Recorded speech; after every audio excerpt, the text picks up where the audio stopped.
Okay, thanks for checking out this guitar I've got for sale here. This is a Gibson B45. The year is 1966. Listing this in poor condition. I've actually had this guitar probably, I would say, 45 to 50 years. It's been in my closet most of the time. I bought this when I was a young fellow. This has actually kind of got involved in a brawl, and it got cracked right here, and it got cracked right here. Somebody brought it back up, glued this stuff on it. It's got a bridge doctor inside. I don't know if you know what that is. If you don't know what a bridge doctor is, you can look that up on the internet. It's very popular on 12-string guitars. What it is, it's a wooden block in there, drilled with some machining on it and so forth, and a rod that goes down to here, and then it puts upward pressure on the bottom. Some of these old 12 strings, especially these Gibson B45s, they tend to, the tops, the same thing that makes them sound really nice, the thin bracing and so forth, and the lively wood up here, and it also makes them susceptible to failure. Gordon Lightfoot used to use these all the time, and Leo Kottke did too. And those guys actually, when they were out on tour, they would go into pawn shops and pick up these guitars, the B45s, because they loved them so much, because they would always have them going bad on them and so forth.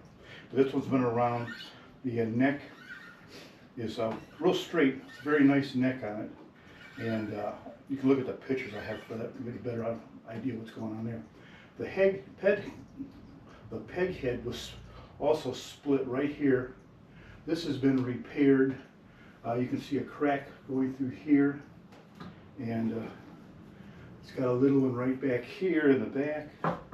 And this, of course, like I said, I've had this guitar 45 to 50 years, and this has always been like this, and it's always had strings on it with some tension on it and so forth.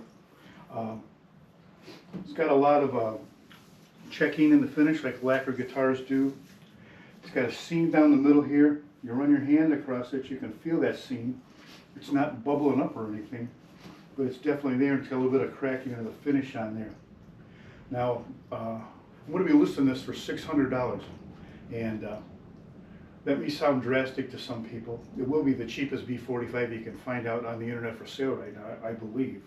But I want you to keep in mind two things, that these tuning keys right here, and this trapeze tailpiece comes with a guitar along with a strap knob on the bottom.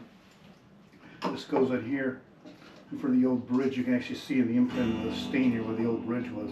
It's now got a bridge with pins on it, and this is also comes these tailpieces and these machining heads. You can find instances of those on the Reverb and eBay and so forth, of these selling for $150 to $200 for a set of these, and $150 to $225 for one of these on there.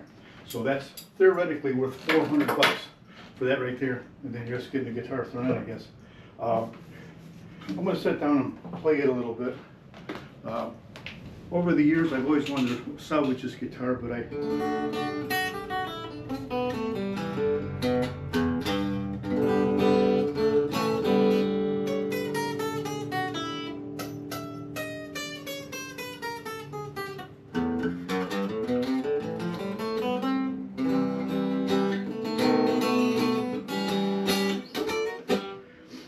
my recommendation is, if you're perhaps you're a Luther or you know somebody, take the top off and possibly repair what's going on underneath there. Maybe replace a few braces or something, or else just have a whole new top put on it. The reason I've never done that, it's been years ago that I checked into doing this, but at the time I looked into sending this into Gibson, and they wanted $2,000 to put a new top on the thing and put a finish back on it, and that was more than the guitar was worth at the time. Currently, I do see these have creeped up over $2,000 or more for ones in playable condition and are nice. 66 or 67 was the last year they had the trapeze tailpiece, which you'll be getting. After that, Gibson changed over to a regular tailpiece with pins in it and so forth to change the physics of it, with the strings pulling up instead of the pressure of the strings pushing down on it, because of that issue with them. So, but it's an interesting guitar. I've never had the I don't know, I just could never throw away a Gibson. I just couldn't put a Gibson in the trash no matter what it was, especially an old one from the 60s. And I'm kind of getting rid of a lot of my guitars and stuff now, getting up there in age. And this has just been sitting around, and it'd be a nice, interesting piece for somebody if you wanted to work on it. It would probably go to somebody who could work on things themselves. So, but I'm going to have that on reverb. You already know that because you followed there probably that week to get here. But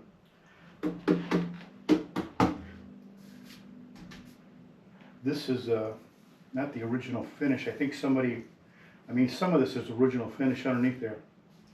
The guy I got it from told me that they had sprayed some lacquer over top of this, a couple coats of lacquer after they'd fixed these glue holes. And you can see it's pretty smooth like that, all there. Here's where the pick guard was on the thing. So, but good luck with that. If you got any questions, let me know. But remember, I'm selling this as poor condition, no returns, and it's my recommendation that you can do some work on the top if you're really going to play the thing. It's possible you could be buying it just to get the neck. Well, it does have this split up here. It's a really nice and straight neck as far as the rest of that goes. And if you look at the frets on it, the frets are in really good shape on this. It probably wasn't played a heck of a lot. And so it's a shame to what happened to it. What I was told is a couple of guys got to screwing around and wrestling and stuff, and one of them got pushed across the room and he tripped and fell on top of this guitar. A glancing blow, so there you go. All right, thanks.